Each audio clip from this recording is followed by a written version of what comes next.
سادتي سيداتي، أسعد الله أوقاتكم أينما كنتم بكل خير. نشرة الأخبار نقدمها لكم من تلفزيون دولة إريتريا، نستهلها كالعادة بأهم وأبرز العناوين. المزارع توجد في وضع جيد بمديريتي غردات وعالي القاش. تقديم دورات مهنية للشباب في عصب.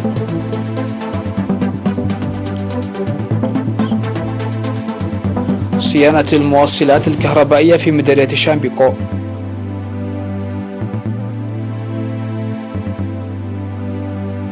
أبلغ الكونغو عن حالة إصابة جديدة بفيروس إيبولا مرتبطة بتفشي سابق. ألمانيا تأمل في تعزيز العلاقات التجارية مع كندا خلال زيارة شولتز. والحكم على رئيس وزراء ماليزيا الأسبق بالسجن 12 عاما.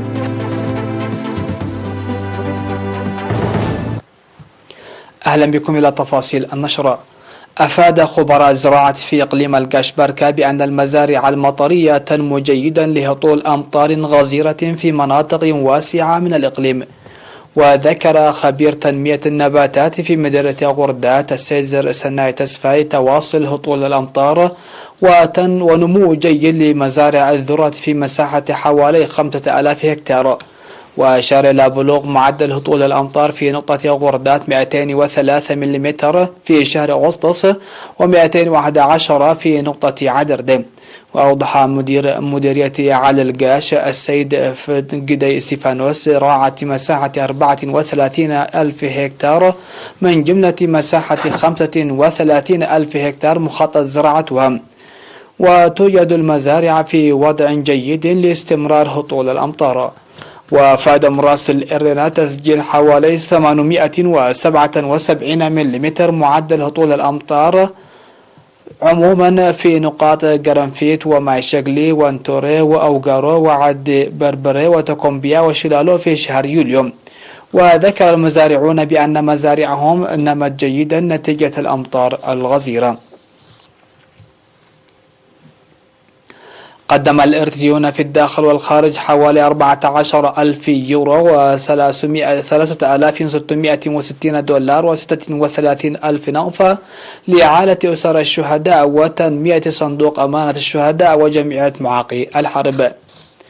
وفادت وزارة العمل والرعاية الاجتماعية بأن 26 مواطن مقيمين في هولندا قدموا مبلغ 5220 يورو و700 دولار لإعالة 14 أسرة شهيد وجميع الشهداء على 20 من يونيو في أشاف هومبيرغ الألمانية 2800 يورو لإعالة 4 أسرة شهيد ومواطن مقيم في ملاوي 1500 دولار لإعالة أسرتي شهيد. وعضوات الاتحاد الوطني للمرأة الإريتريا في جيسن الألمانية 1420 يورو لإعالة أسرتي شهيد.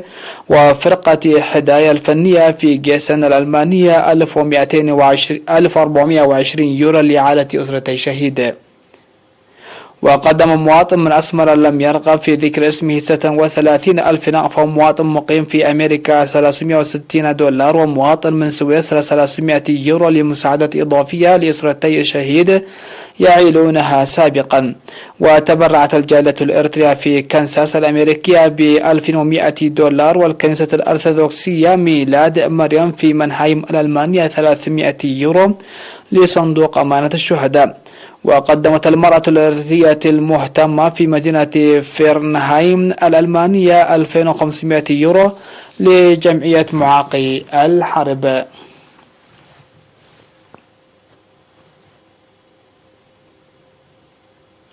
ينظم الاتحاد الوطني للشباب والطلبة في إقليم جنوب البحر الأحمر دورات تدريبية للشباب والطلاب في مدينة عصب في تقنية الكمبيوتر والتطريز وصيانة أجهزة التبريد. وأوضح مسؤول فرع الاتحاد السيد عثمان عبد القادر تدريب 70 شابا حاليا. وستنظم الدورات التدريبية المماثلة في جميع مديريات الإقليم. وقال إن الهدف من الدورات التدريبية هو تطوير قدرات الشباب داعيا لتطوير القدرات المكتسبة بالعمل.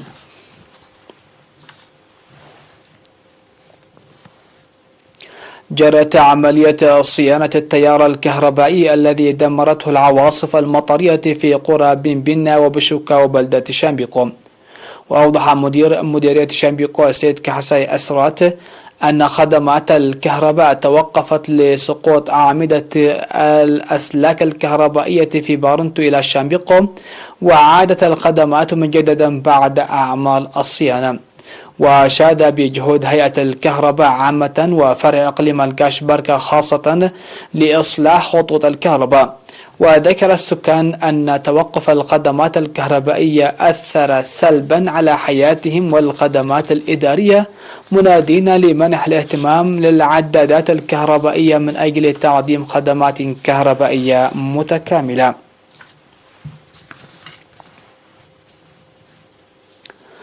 نظمت أنشطة نفير في مديرية ناوفا بمشاركة السكان وعمال المؤسسات الحكومية والطلاب ومتأهلو مدرسة العلوم الاجتماعية لحماية التربة وحفظ المياه.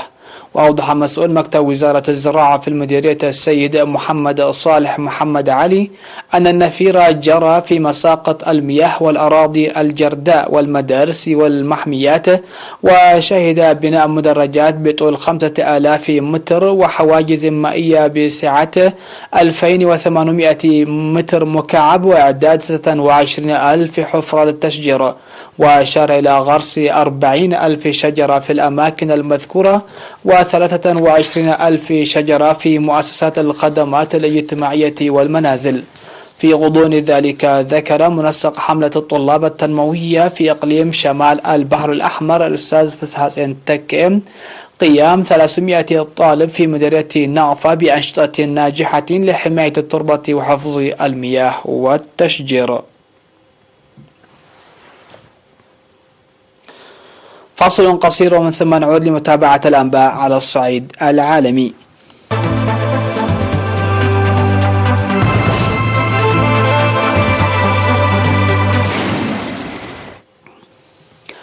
على الصعيد العالمي، أعلنت وزارة الصحة الكونغولية تأكيد حالة إصابة جديدة بفيروس إيبولا في مدينة بيني بشرق الكونغو، قائلة إنها مرتبطة بتفشي سابق.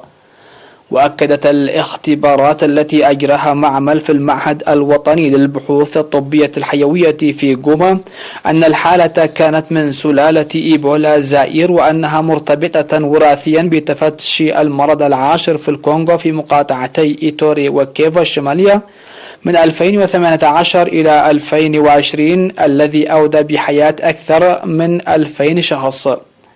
تم تحديد أكثر من 130 مخالطا شديد الخطورة، تم علاج 71 منهم، وقالت الوزارة إن الآخرين ما زالوا طلقاء. يأتي هذا الإعلان الأخير في بيني في الوقت الذي تتعرض فيه المنطقة للتهديد من مختلف الجماعات المتمردة بما في ذلك متمردي القوات الديمقراطية.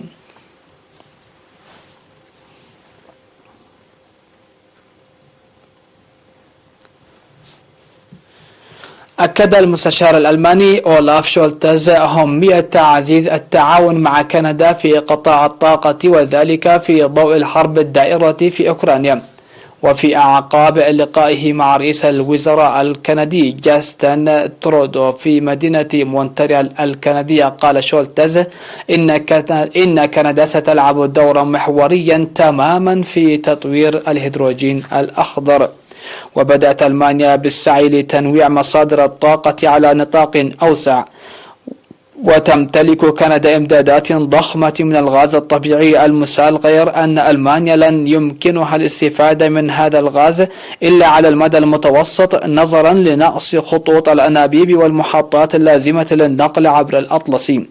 من جانبه قال ترودو إنه سيدرس تصدير الغاز الطبيعي عبر الأطلسي، ورأى أن أحد التحديات الخاصة بالغاز الطبيعي المسال يتمثل في ارتفاع قيمة الاستثمارات في البنى التحتية في هذا المجال.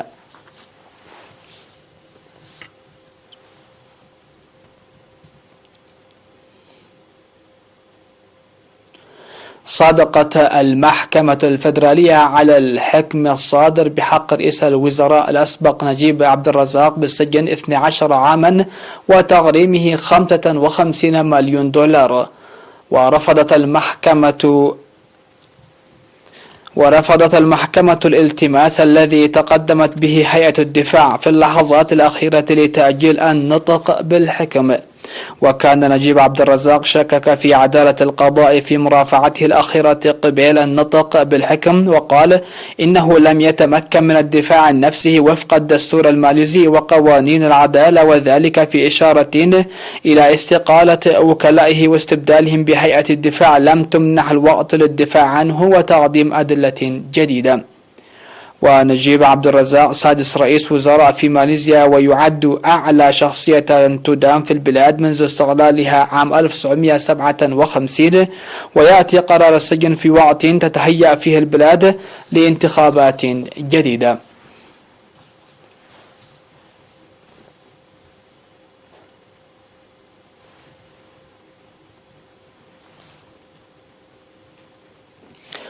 الخبر الأخير في هذه النشرة: أطلقت الصين بنجاح قمرا صناعيا جديدا إلى الفضاء، وذلك من مركز شينغاي لإطلاق الأقمار الصناعية في مقاطعة سينشوان بجنوب غرب البلاد. وتم إطلاق القمر الصناعي تشوانغشين 16 الذي طورته الأكاديمية الصينية للعلوم على متن صاروخ حامل من طراز كوايتشو 1A، حيث دخل إلى المدار المخطط له بنجاح. وسيستخدم القمر الصناعي الجديد بشكل رئيسي للتجارب العلمية والتحقق من التقنيات الجديدة. وتعتبر عملية الإطلاق هذه هي المهمة رقم 16 لسلسلة الصواريخ الحاملة من طراز كوايتشو 1A.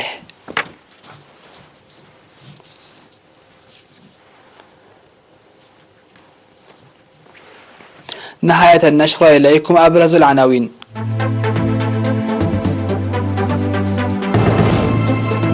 المزارع توجد في وضع جيد بمديريتي عوردات وعالي القاش.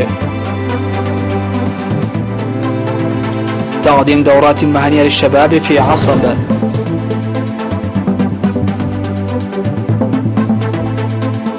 صيانة الموصلات الكهربائية في مديرية شامبيكو.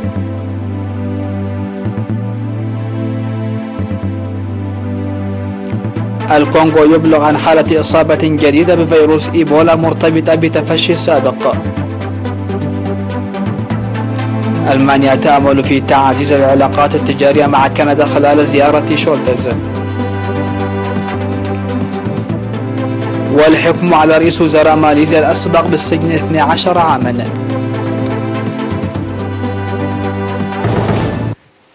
انتهت النشرة. شكرا لحسن الاستماع والمتابعة، ودمتم في أمان الله.